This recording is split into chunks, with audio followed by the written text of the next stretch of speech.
आइए दोस्तों, अब हम देखते हैं पॉलिटी घटना चक्र का दूसरा पार्ट। पहले पार्ट में हमने देखा था कि भारत में संवैधानिक विकास किस तरह से हुआ था।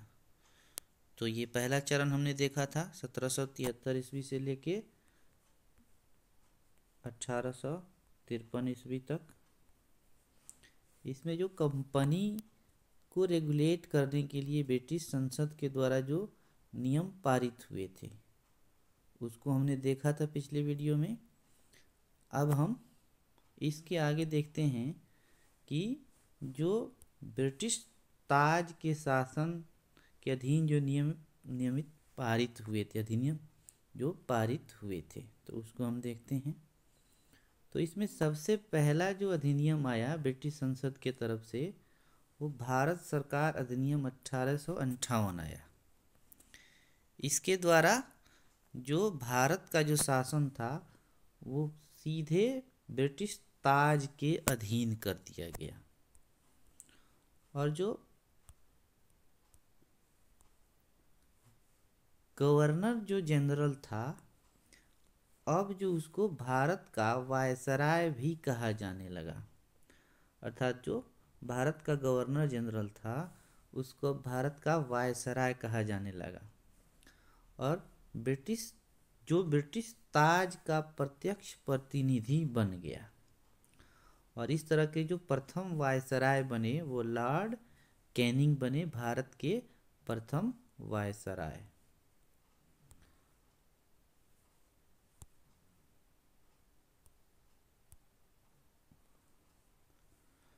इस अधिनियम द्वारा भारत के राज्य सचिव पद का सृजन किया गया। एक राज्य सचिव का जो पद था वो सृजन किया गया इसी अधिनियम के तहत, जिसमें भारतीय प्रशासन पर संपूर्ण नियंत्रण की शक्ति उसको होती थी।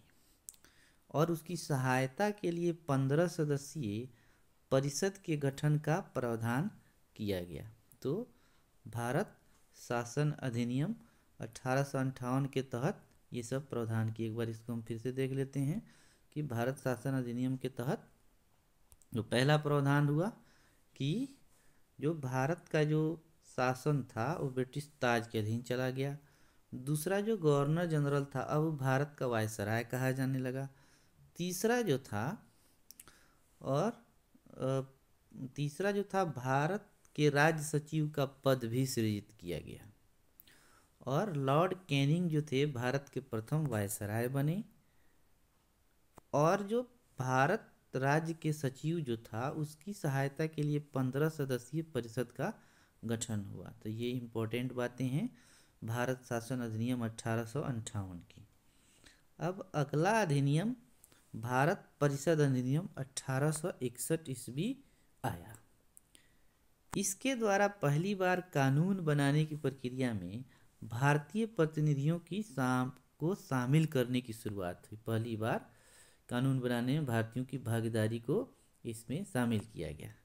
इसी अधिनियम द्वारा मद्रास एवं बम्बई की प्रेसिडेंसी को पुनः विधायी शक्ति वापस कर दी गई और विकेंद्रीकरण की शुरुआत यहाँ से हुई। बम्बई प्रेसिडेंसी और मद्रास प्रेसिडेंसी दोनों को विधायी शक्तियाँ वापस कर दी गई और विकेंद्रीकरण की शुरुआत हुई। इसने वायसराय को आपातकाल में अध्यादेश जारी करने के लिए अधिकृत कर दिया। और जो अध्यादेश था अधिकतम 6 माह की अवधि के लिए प्रभावी रह सकता था। तो ये इम्पोर्टेंट बातें थी भारत परिषद अधिनियम 1861 का। अगला जो अधिनियम आया भारत परिषद अधिनियम 1892। तो इसके माध्यम से केंद्रीय और प्रांतीय विधान परिषदों में अतिरिक्त गैर सरकारी सदस्यों की संख्या बढ़ा दी गई। और केंद्रीय विधान परिषद के भारतीय सदस्यों को वार्षिक बजट पर बहस करने तथा सरकार से 6 दिनों पूर्व नोटिस पर प्रश्न पूछने का अधिकार दिया गया। तो बजट पर बहस करने का अधिकार और सरकार को नोटिस दे के 6 दिन पहले आप उनसे प्रश्न पूछ सकते थे, लेकिन पूरक प्रश्न पूछने तथा मतदान का अधिकार नहीं था। 1892 में का जो भारत परिषद अधिनियम था, इसमें पूरक प्रश्न पूछने का अधिकार अभी भी नहीं था और मतदान करने का भी अधिकार नहीं था। सीमित अर्थों में निर्वाचन पद्धति आरंभ की गई। तो पहली बार निर्वाचन पद्धति भी आरंभ की गई। इस अधिनियम की महत्वपूर्ण विशेषता थी, तो इसी अधिनियम की तरह सीमित अर्थों में निर्वाचन पद्धति आरंभ की गई। अगला आया वेरी इंपॉर्टेंट, भारत परिषद अधिनियम 1909। इसे मार्ले मिंटू सुधार के नाम से भी जानते हैं। इस अधिनियम के द्वारा भारतीयों को विधि निर्माण तथा प्रशासन दोनों में प्रतिनिधित्व प्रदान किया गया। तो मार्ले मिंटू सुधार जो था भारत परिषद अधिनियम 1909, इसमें भारतीयों को विधि निर्माण तथा प्रशासन दोनों में प्रतिनिधित्व प्रदान किया गया।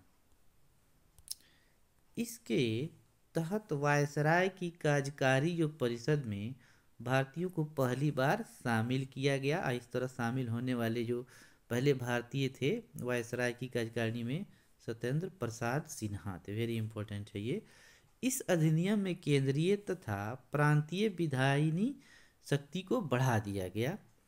परिषद के सदस्यों को बजट एवं लोकहित के विषयों को विवेचना करने, प्रस्ताव लाने तथा प्रश्न पूछने के साथ साथ पूरक प्रश्न करने का भी अधिकार इस अधिनियम में दे दिया गया। तो इसमें काफ़ी सारे सुधार हुए। पहली बार जो वायसराय की कार्यकारिणी परिषद थी उसमें भारतीयों को शामिल किया गया। पहले भारतीय सत्येंद्र सिन्हा थे, प्रसाद सिन्हा थे। और केंद्रीय तथा प्रांतीय विधायन शक्ति को बढ़ा दिया गया। बजट पे विवेचना करने, प्रस्ताव लाने, प्रश्न पूछने तथा पूरक प्रश्न पूछने का भी अधिकार दे दिया गया। इसमें पृथक निर्वाचन के आधार पर मुस्लिमों के लिए सांप्रदायिक प्रतिनिधित्व का प्रावधान किया गया। तो पहली बार मुस्लिमों को पृथक निर्वाचन के आधार पे सांप्रदायिक प्रतिनिधित्व का प्रावधान किया गया था। अगला है भारत शासन अधिनियम 1919, जिसको हम मांगटेग्यू चेम्सफोर्ड सुधार के नाम से भी हम जानते हैं। इस अधिनियम के द्वारा पहली बार प्रत्यक्ष चुनाव प्रणाली अपनाई गई। सीधा चुनाव प्रणाली भारत शासन अधिनियम 1919 के तहत अपनाई गई। सांप्रदायिक आधार पर निर्वाचन प्रणाली का विस्तार किया गया। इसमें पहले केवल मुस्लिमों को रिजर्वेशन था, लेकिन अब इसका विस्तार करके सिखों, भारतीय ईसाइयों, आंग्ल भारतीयों तथा यूरोपियों के लिए भी लागू कर दिया गया। इस अधिनियम द्वारा पहली बार केंद्र में द्विसदनीय व्यवस्था स्थापित की गई। तो भारत सरकार अधिनियम के तहत ही पहली बार केंद्र में द्विसदनीय व्यवस्था स्थापित किया गया।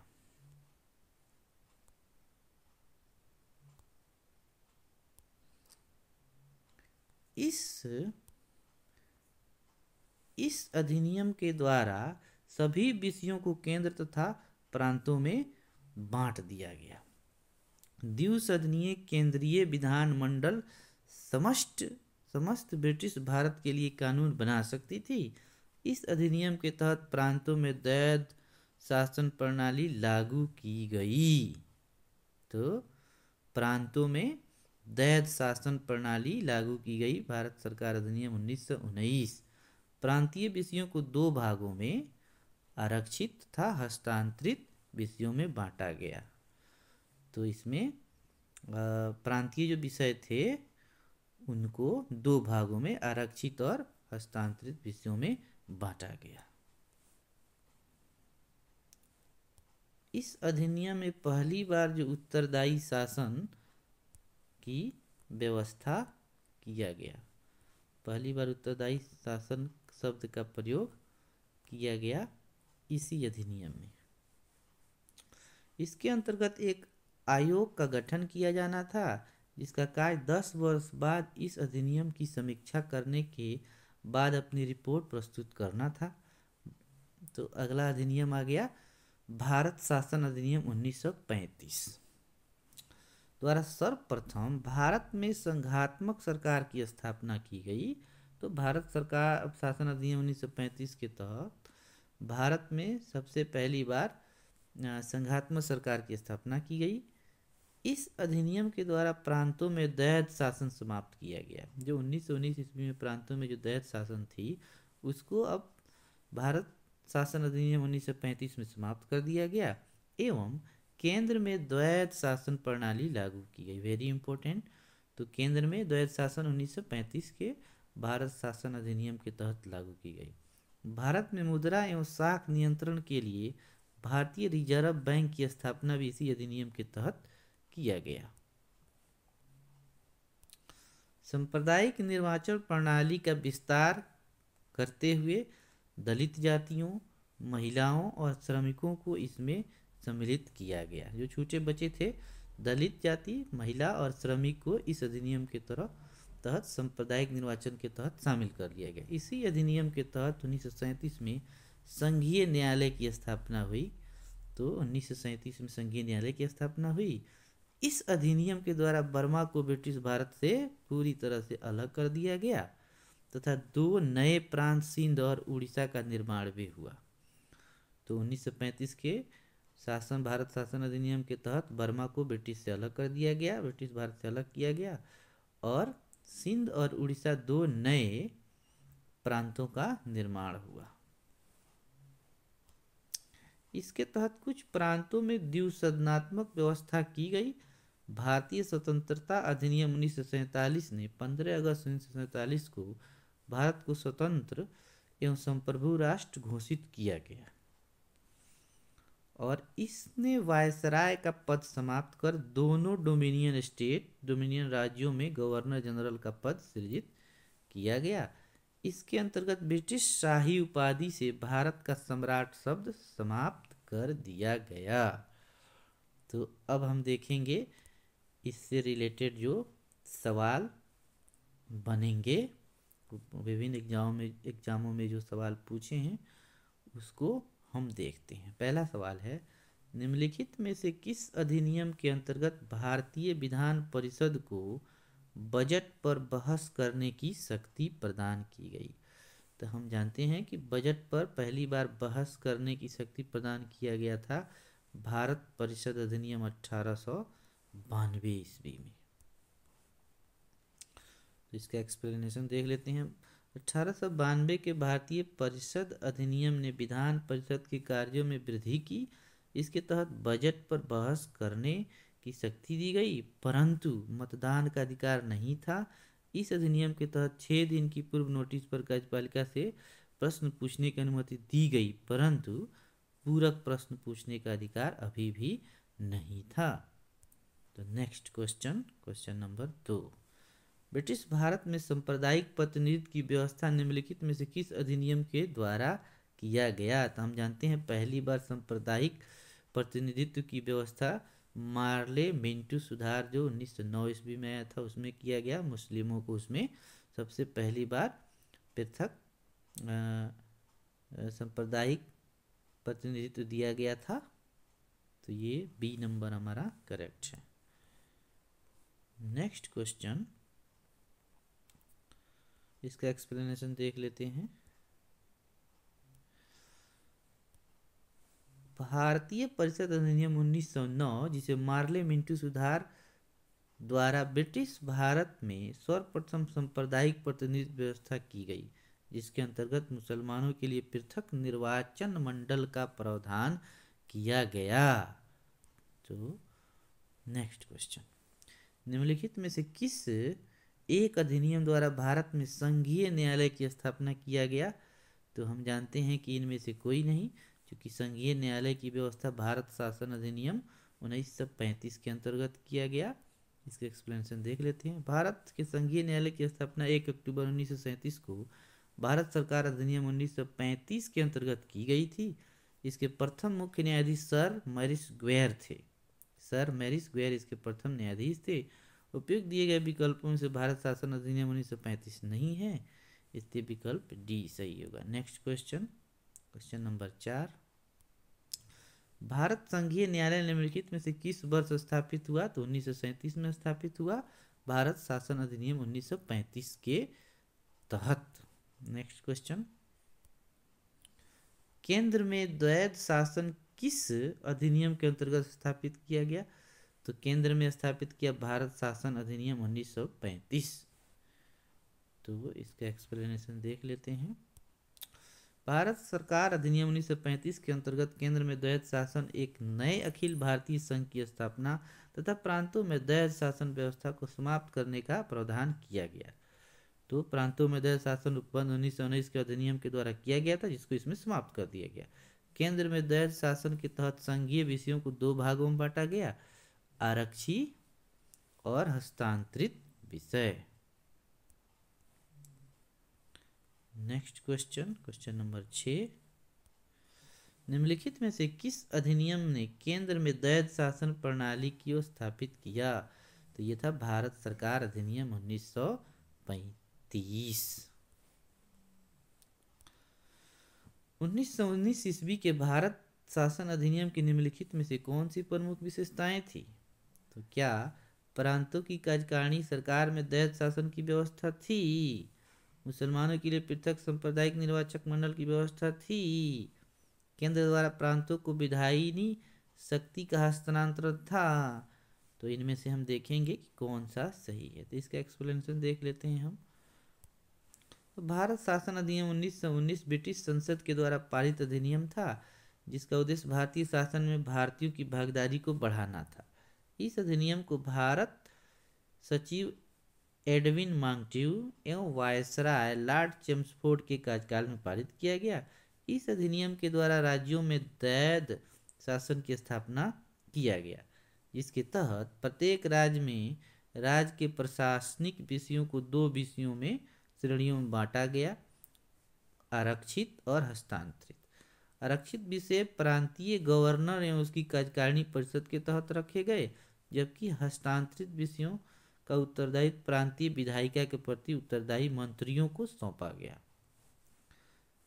साथ ही केंद्र और प्रांतों के मध्य भी शक्तियों का बंटवारा किया गया इसी अधिनियम के तहत। जहां तक मुसलमानों के लिए पृथक सांप्रदायिक निर्वाचन की व्यवस्था का प्रश्न है, तो यह 1909 के अधिनियम में ही कर दिया गया। 1919 के अधिनियम में यह व्यवस्था न केवल जारी रही, बल्कि इनमें सिख, यूरोपियों, भारतीय ईसाइयों एवं एंग्लो इंडियन को भी विस्तारित कर दिया गया।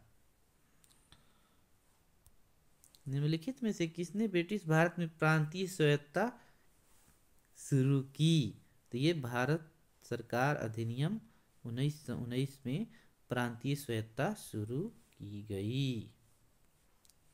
नेक्स्ट क्वेश्चन,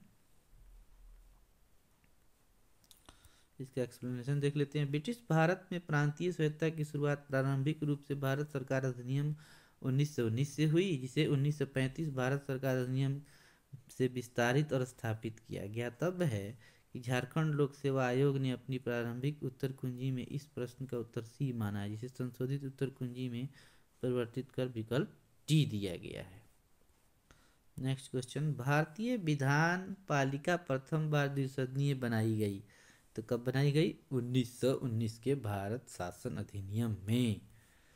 इसका एक्सप्लेनेशन देख लेते हैं। 1919 के भारत सरकार अधिनियम द्वारा केंद्र में द्विसदनीय विधान पालिका की स्थापना की गई।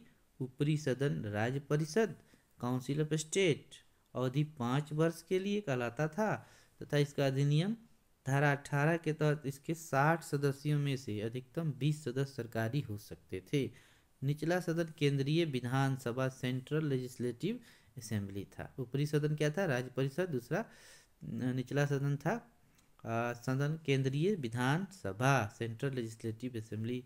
अवधि प्रथम बैठक से 3 वर्ष कहलाता था तथा भारत सरकार अधिनियम 1919 की धारा 19 के तहत इसे मूलतः 140 सदस्यों का प्रावधान था। उसमें 60 था, इसमें 40 था, जिसमें से 100 निर्वाचित तथा 40 मनोनीत, जिसमें से 26 जो थे सरकारी होने थे। ज्ञातव्य है कि 1919 के अधिनियम के क्रियान्वयन हेतु बने नियमों के तहत राज्य परिषद के 60 सदस्यों में से 33 निर्वाचित तथा शेष 27 मनोनीत होने का प्रावधान किया गया, जबकि केंद्रीय विधानसभा के सदस्यों की संख्या बढ़ाकर पहले 143, 102 निर्वाचित तथा 41 मनोनीत तथा फिर 145, 104 निर्वाचित तथा 41 मनोनीत कर दी गई। उल्लेखनीय है कि दोनों सदनों में मनोनीत सदस्यों में से एक बरार से निर्वाचित होने वाला सदस्य भी होते थे, जिन्हें गवर्नर जनरल मनोनीत करता था। बरार से मनोनीत होने वाले सदस्य निर्वाचित होने के कारण अनेक उल्लेखों में उन्हें निर्वाचित सदस्यों की संख्या में शामिल किया गया है। नेक्स्ट क्वेश्चन, केंद्र में कौन सा एक्ट द्विसदनीय विधायिका लाया? तो केंद्र में लाया 1919 का भारत शासन अधिनियम। 11 नंबर सवाल देख लेते हैं। निम्नलिखित कथनों विचार, 1919 के मांगटे चेम्सफोर्ड सुधारों में 21 वर्ष से अधिक आयु की सभी महिलाओं के लिए मताधिकार की संस्तुति की गई। क्या ये बात सही है? तो महिलाओं के लिए तो नहीं किया गया। देख लेते हैं। 1935 के गवर्नमेंट ऑफ इंडिया एक्ट में विधानमंडलों में महिलाओं के लिए आरक्षित स्थानों का प्रावधान किया गया था। ये दूसरा तो सही है। देख लेते हैं इसका एक्सप्लेनेशन। केवल 2 सही है। मांगटे चेम्स्फोर्ड सुधार के रूप में अभी भारत सरकार अधिनियम 1919 द्वारा महिलाओं को मताधिकार प्रदान किया गया था, परंतु यह सीमित वर्गों की महिलाओं के लिए ही था और सभी महिलाओं के लिए वयस्क मताधिकार पर आधारित नहीं था। इस प्रकार कथन एक सही नहीं है। 1935 के भारत सरकार अधिनियम द्वारा सांप्रदायिक निर्वाचन प्रणाली का विस्तार करते हुए दलितों, महिलाओं और श्रमिकों के लिए पृथक निर्वाचक मंडलों का प्रावधान करते हुए विधानमंडल के स्थान पर आरक्षित किए गए।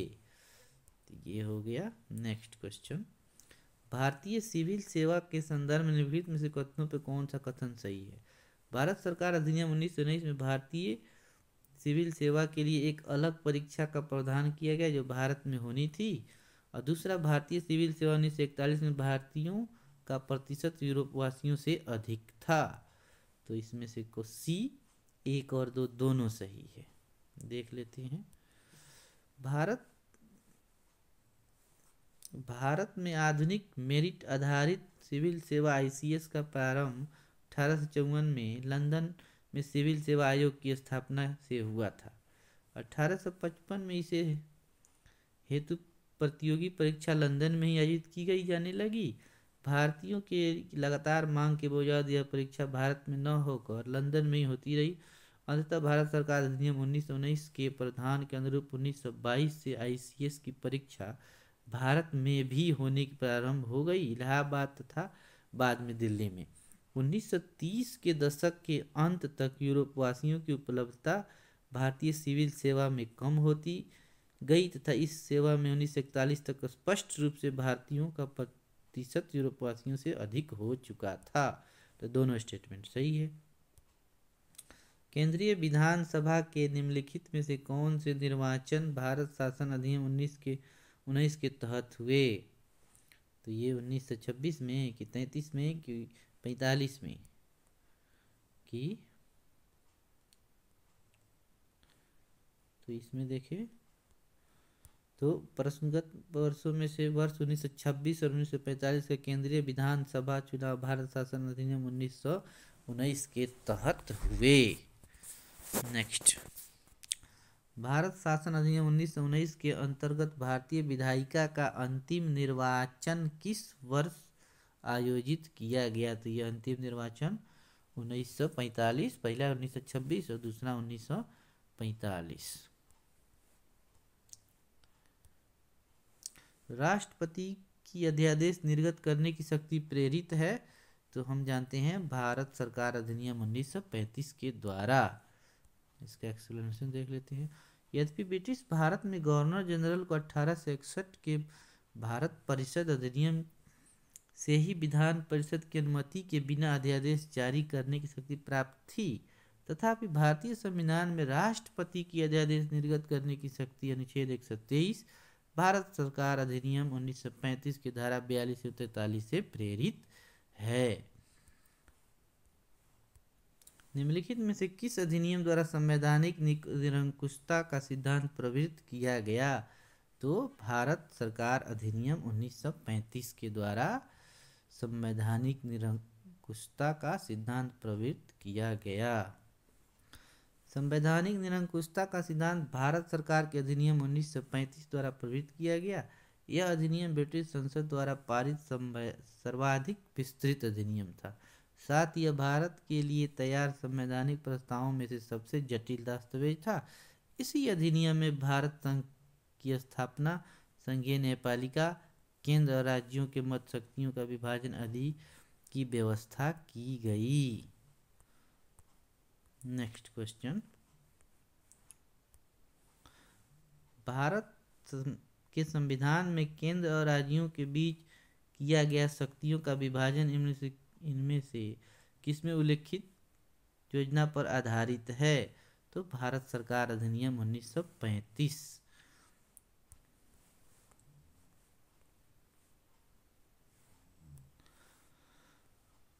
भारत के संविधान में केंद्र और राज्यों के मध्य शक्तियों का विभाजन भारत शासन अधिनियम 1935 में उल्लेखित योजना पर आधारित था। इस अधिनियम की 7वीं अनुसूची में संघीय, राज्य और समवर्ती सूची विषयों का विभाजन किया गया। इसके अतिरिक्त प्रांतों में द्वैध शासन समाप्त कर केंद्र में द्वैध शासन लागू किया गया, जो प्रांत स्वायत्तता के सूत्रपात का संकेत था। इसमें एक अखिल भारतीय महासंघ स्थापित करने का प्रावधान शामिल किया गया था। इस संघ का निर्माण तत्कालीन ब्रिटिश भारत के प्रांतों, चीफ कमिश्नर प्रांतों एवं देशी रियासतों से मिलकर होना था, परंतु यह व्यवस्था लागू नहीं की जा सकी। 1935 के भारत सरकार अधिनियम द्वारा स्थापित होने वाले संघ में अवशिष्ट शक्तियां गवर्नर जनरल को प्रदान की गई थी। नेक्स्ट क्वेश्चन, निम्नलिखित में से एक भारत सरकार अधिनियम 1935 की मुख्य विशेषताओं में से नहीं है। तो इस अधिनियम में अखिल भारतीय महासंघ का प्रावधान था, तो ये सही है। अवशिष्ट विषय प्रांतीय विधायकों को आवंटित किए गए, नहीं, ये गलत है। अवशिष्ट विषय केंद्र को आवंटित किए गए थे। यह प्रांतीय स्वायत्तता के सूत्रपात का संकेत था, तो ये सही है। इसने प्रांतीय स्तर पर द्वैध शासन प्रणाली को समाप्त कर केंद्र में लागू किया, ये भी बिल्कुल सही है। तो हमारा 2 स्टेटमेंट गलत है। एक संघीय व्यवस्था और केंद्र में द्वैध शासन भारत में लागू किया गया, तो ये किया गया भारत सरकार अधिनियम 1935 ईस्वी के द्वारा। अखिल भारतीय महासंघ स्थापित करने का प्रावधान किया गया, तो भारत सरकार अधिनियम 1935 के द्वारा। नेक्स्ट क्वेश्चन, निम्नलिखित में से किस एक अधिनियम ने भारत में संघीय शासन की व्यवस्था की? तो ये हम जानते हैं 1935 भारत सरकार अधिनियम। 1935 के अधिनियम द्वारा स्थापित संघ में अवशेष शक्तियां किसको दी गई? तो अवशेष शक्तियां जो है वो गवर्नर जनरल को दिया गया। अवशेष शक्तियां गवर्नर जनरल को दिया गया। नेक्स्ट, निम्नलिखित में से कौन सा एक भारत शासन अधिनियम 1935 में स्वीकार किया हुआ महत्वपूर्ण अस्थायी अवयव नहीं है? इसमें कौन सा नहीं है, देख लेते हैं। देश के लिए लिखित संविधान, ये नहीं है। विधानमंडल के लिए निर्वाचित एवं जवाबदेह प्रतिनिधि, सही है। एक संघ की योजना पर विचार, बिल्कुल सही है। विधानमंडल के लिए सरकारी सदस्यों का समवाचित नॉमिनेट, बिल्कुल सही है। लेकिन ये देश के लिए लिखित संविधान का कोई चर्चा उसमें नहीं था। भारत सरकार अधिनियम 1935 देश के लिए लिखित संविधान का उल्लेख नहीं था। भारत के लिए संविधान का सर्वप्रथम उल्लेख क्रिप्स मिशन द्वारा किया गया था। अन्य तीनों विकल्प सही हैं। 1935 का गवर्नमेंट ऑफ इंडिया एक्ट क्यों कहलाता है? यह भारतीय संविधान का प्रमुख स्रोत है। इसके द्वारा भारत को स्वतंत्रता मिली? नहीं, बिल्कुल नहीं मिली। इसमें भारत विभाजन उल्लेखित है। इसके द्वारा रियासतें समाप्त हुई? नहीं, बिल्कुल नहीं। तो ये इसलिए कहा जाता है क्योंकि भारत का वर्तमान संवैधानिक ढांचा बहुत कुछ 1935 के शासन भारत शासन अधिनियम पर आधारित है। इस अधिनियम में कुछ उपबंध इस प्रकार है: संघात्मक सरकार की स्थापना, केंद्र में दैत्य शासन की स्थापना, प्रांतों में दैत्य शासन के स्थान पर स्वायत्त शासन की स्थापना, द्विसदनीय केंद्रीय विधानमंडल, प्रांतीय शासन की व्यवस्था, प्रांतीय विधानमंडल, केंद्र एवं प्रांतों में शक्तियों का विभाजन तथा फेडरल न्यायालय की स्थापना। निम्नलिखित में से किस अधिनियम के फलस्वरूप बर्मा भारत से अलग हुआ? तो गवर्नमेंट ऑफ इंडिया एक्ट 1935। तो गवर्नमेंट ऑफ इंडिया एक्ट 1935 के प्रावधानों के अनुरूप वर्ष 1937 में बर्मा भारत से अलग हुआ। तो ये हमारा पॉलिटी का दूसरा भाग समाप्त हुआ। हमारे चैनल को, अगर आपको चैनल अच्छा लगे तो इसको लाइक कीजिए, सब्सक्राइब कीजिए और कमेंट कीजिए। थैंक यू, धन्यवाद।